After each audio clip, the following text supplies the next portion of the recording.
J'interviens 20 secondes dans votre vidéo juste pour vous apprendre une technique ridiculement facile pour voir des centaines d'autres vidéos d'informations alternatives et de qualité comme celle que vous regardez maintenant. Vous vous en doutez, une vidéo c'est comme un paquet de cigarettes, comme un café, comme une série, ça a un coût. Tous les jours, nous essayons de vous fournir l'information que vous recherchez, mais nous ne pouvons pas y arriver sans vous. Alors, l'astuce ultime pour réussir à voir ces vidéos et pour nous aider à en produire d'autres, c'est de vous engager avec nous. Alors, si vous avez aimé cette émission, aidez-nous à en produire d'autres et faites un don. Indépendance totale. 7h, 10h sur Radio Courtoisie, ligne droite, Corentin Périni. Comment faire face à la modernité ou plutôt à l'hypermodernité actuelle? C'est ce qu'essaye de répondre ce livre, La tradition sans complexe, abécédaire et texte de l'antimodernité aux éditions La Nouvelle Librairie, écrit par Arnaud Guyot-Janin, qui a été avec nous ce matin. Bonjour Arnaud Guyot-Janin. Bonjour. Alors je rappelle, vous écrivez chez Boulevard Voltaire pour la revue Éléments, vous êtes patron de l'émission... Boulevard Voltaire.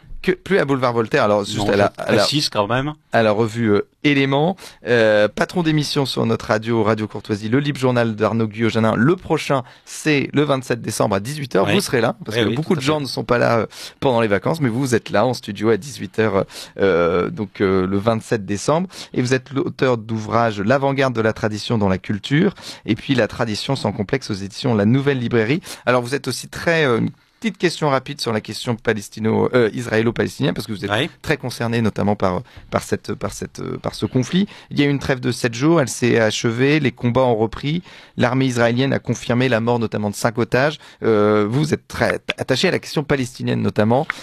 Comment va évoluer le conflit selon vous dans les prochaines semaines qui vont venir? Cette trêve finalement, c'était juste une parenthèse? Alors j'espère que la trêve va se poursuivre, même si je crains qu'elle ne soit ponctuelle et qu'elle ne puisse pas encore se prolonger.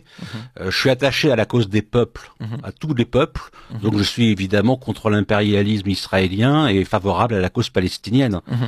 Maintenant, une fois qu'on a dit ça, il faut espérer que des gens comme Villepin, comme Hubert Védrine, comme Jean-Pierre Chevènement soient écoutés et que on ait un cessez-le-feu qui se manifeste bientôt mais effectivement pour l'instant on a des raisons d'être pessimistes, notamment sur la solution que requerrait ce conflit à travers deux États séparés, autonomes, Israël et la Palestine, qu'on l'appelle d'ailleurs avec un autre nom, supervisé par l'ONU, ce qui sera évidemment la solution la moins utopique et la moins mauvaise.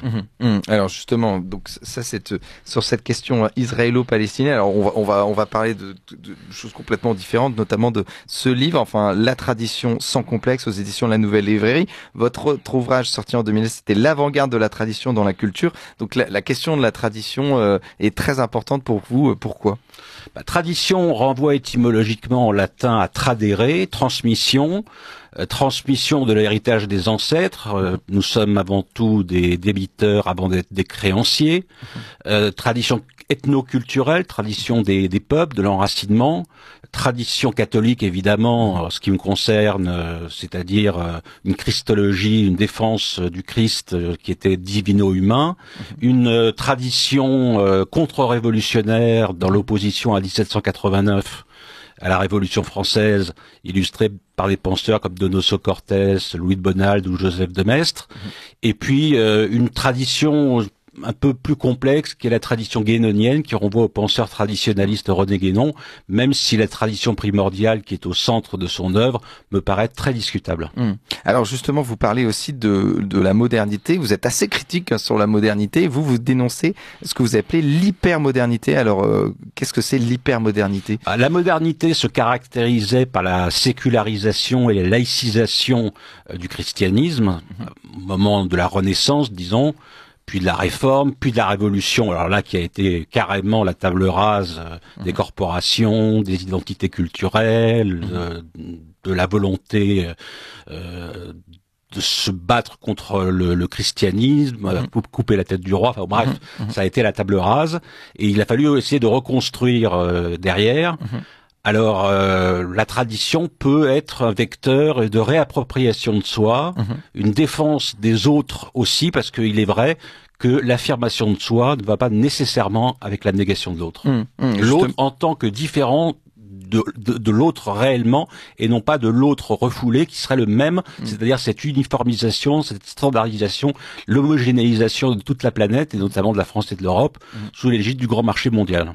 La perte de l'enracinement, la perte de la tradition. Alors vous parlez aussi de transhumanisme, qui serait une conséquence de l'hypermodernité, et puis de l'emprise totalitaire de l'État, le marché, de la technique et de la science sur nos vies. C'est-à-dire qu'en fait, on a troqué la tradition contre du transhumanisme, et puis il n'y a plus de famille, il n'y a plus de nation, mais par contre l'État et le marché dominent aujourd'hui nos contemporains. Les grands schémas traditionnels, si j'ose dire, historiques, qui balisent la modernité, sont à trouver dans des doctrines comme le marxisme, le racisme au XXe siècle, qui ont été des impérialismes destructeurs, aussi bien sur le plan ethnoculturel qu'humain, tout simplement.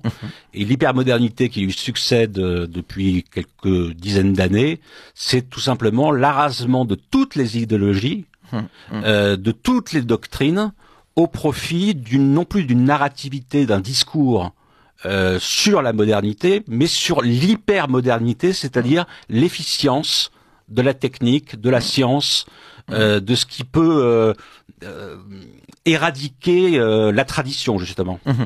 Alors justement, donc qui peut éradiquer la tradition, mais vous, face à cette hypermodernité destructive, vous proposez quelque chose, une alternative qui peut paraître être un oxymore, c'est la tradition révolutionnaire. Alors qu'est-ce que c'est être traditionnaliste et révolutionnaire? On comprend bien que pour nos auditeurs, parfois, Arnaud Guyot-Janin, ça peut être difficile à comprendre. Oui, alors c'est un paradoxe, mais de la même façon que tradition renvoie à tradérer, révolution renvoie à revolverer, c'est-à-dire à révolution, et c'est la révolution dans un sens traditionnel, non pas au sens moderne du terme, c'est-à-dire celui de la Révolution française. La contre-révolution au XIXe siècle qui s'oppose aux idéaux de 1789, d'une certaine façon et paradoxalement, est révolutionnaire, puisqu'elle s'oppose à la révolution d'une manière révolutionnaire. Et aujourd'hui, au XXIe siècle, pour essayer de trouver une amorce de redressement national et européen, il me semble que la tradition et la révolution vont de pair contre cette cosmopolitisme, ce mondialisme d'un côté, et contre le jacobinisme, l'étatisme centralisateur de l'autre. Et justement, vous dites revolverer, revenir au point d'origine. Revenir au point d'origine, exactement. C'est important, notamment ce terme de révolution, comme il a été tellement brocardé par la gauche, on se dit il ne peut plus nous appartenir, mais finalement, il faut aussi parfois nous aussi revenir au point d'origine. Alors revenir au point d'origine, ça peut être discuté parce qu'on peut ne pas bien définir ce que ça veut dire. Le point d'origine, c'est tout simplement la création. Oui, c'est ça. Oui. Et alors, justement, dans ce livre, vous parlez de perpétuer la religion, l'identité, la culture, et donc il y a cette notion dans la tradition de transmission qui est très importante. En fait, pourquoi c'est important cette transmission? Parce que pour être soi-même, il faut savoir d'où l'on vient, où l'on est et où on va. Et l'être, la tradition de l'être qui s'oppose à l'avoir, à la possession matérielle, à l'utilitarisme financier, à l'axiomatique de l'intérêt.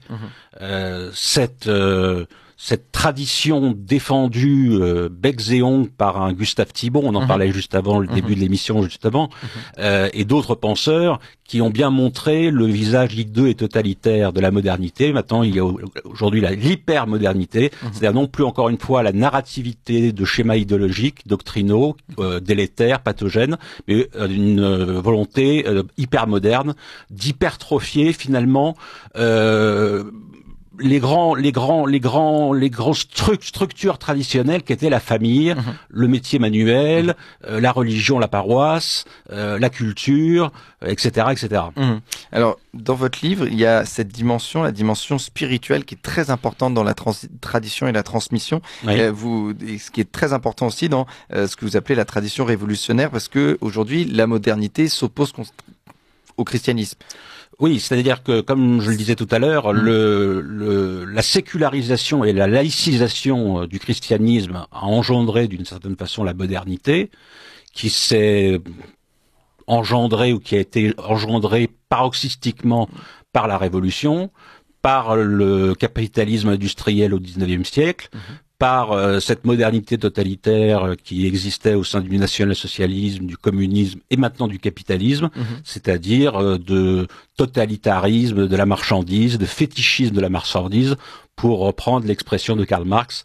Ça ne doit pas faire peur d'ailleurs aux auditeurs, parce que la critique de l'accumulation et de la suraccumulation du capital et du profit et la critique de l'exploitation de l'homme par l'homme, c'est Marx. Et il me semble qu'un homme de droite traditionnaliste, enraciné, peut contester les solutions de Marx, ce capitalisme en se référant à Marx, à condition de le dépasser par un autre socialiste français, puisque Marx était allemand, un socialiste français qui s'appelle Proudhon et auquel j'accorde un chapitre dans ce livre. Alors justement, Proudhon, je voulais vous en parler parce que Proudhon, pour vous, est la synthèse parfaite de ce traditionnalisme révolutionnaire. Enfin, en tout cas, Proudhon prône un socialisme français qui vous plaît. Oui, parce que le socialisme de Proudhon est un socialisme enraciné, un socialisme français, un socialisme populaire, communautaire, qui n'est ni étatiste et centralisateur, ni d'obédience communiste ou autre, mais qui se réfère finalement par certains côtés à une certaine contre-révolution. Il faut savoir que Proudhon était un lecteur de Joseph de Maistre, que Donoso Cortés s'est réclamé de Proudhon, que au début du XXe siècle, l'Action française a fondé les Cahiers du Cercle Proudhon. Donc, on peut défendre le proudhonisme et un traditionnalisme catholique contre-révolutionnaire, ethnoculturel et guénonien, contre cette même modernité que certains abhorrent, mais qui n'osent plus dire leur nom parce que tradition est devenue synonyme de passéisme, de nostalgie, et que c'est évidemment incapacitant. Ce qu'il faut, c'est défendre le passé dans le présent dans l'avenir, et défendre tous les modes d'être contre les puissances de l'avoir. Alors justement, oui, ça c'est très Gustave Thibon, notamment ce que vous venez de dire. Alors, on en a parlé justement, et vous faites le portrait de plusieurs auteurs. Alors malheureusement, on n'aura pas le temps de tous les aborder, mais il y a plusieurs auteurs, Denis de Rougemont, donc Gustave Thibon, Pierre-Joseph Proudhon, Pierre Drieux-La Rochelle, Georges Bernanos, Paul Ceran, tout ça, notamment, on va peut-être se pencher, je vous propose, sur Gustave Thibon, particulièrement, qui lui a défendu cette tradition plus que tout, qui pour lui c'était très important, cette tradition et cette transmission, notamment cette dimension spirituelle. Oui, parce qu'il défendait à la fois le paganisme, la sève païenne, la vigueur du monde antique, en séparant d'ailleurs le bon grain de l'ivraie, parce que tout n'était pas bon, évidemment, avant le christianisme, même pendant le christianisme, et encore aujourd'hui d'ailleurs, parce que si on croit au péché originel et à la chute adamique, on croit aussi que l'homme n'est pas forcément bon, n'est pas forcément mauvais, que c'est son libre arbitre qui peut disposer de sa liberté d'agir. Gustave Thibon a été effectivement l'un des penseurs avec Simone Weil, la philosophe, qui justement était à la fois traditionnaliste et révolutionnaire. Traditionnaliste parce que révolutionnaire parce que traditionnaliste. Et là, je fais juste une petite parenthèse concernant Proudhon. Proudhon et certains auteurs qui figurent dans le livre, comme Pierre Drieux-La Rochelle, par exemple, ou Denis de Rougemont à certains égards, ne sont pas des penseurs de la tradition, mais poursuivent la réflexion d'un certain traditionnalisme. Au lieu que Bernanos, par exemple, Paul Ceran et d'autres, eux sont vraiment des penseurs traditionnalistes. Alors on vous invite évidemment à lire tous ces auteurs, Gustave Thibon, Pierre-Joseph Proudhon, et puis Georges Bernanos et autres, et puis à lire ce dernier livre d'Arnaud Guyot-Janin, je rappelle, La tradition sans complexe, aux éditions La Nouvelle Librairie. Merci à vous, Arnaud Guyot-Janin. Merci. Je rappelle donc que vous êtes auteur dans la revue Éléments, et puis vous êtes patron d'émission sur Radio Courtoisie. Votre prochaine émission, c'est le 27 décembre à 18h. Merci. Merci à vous.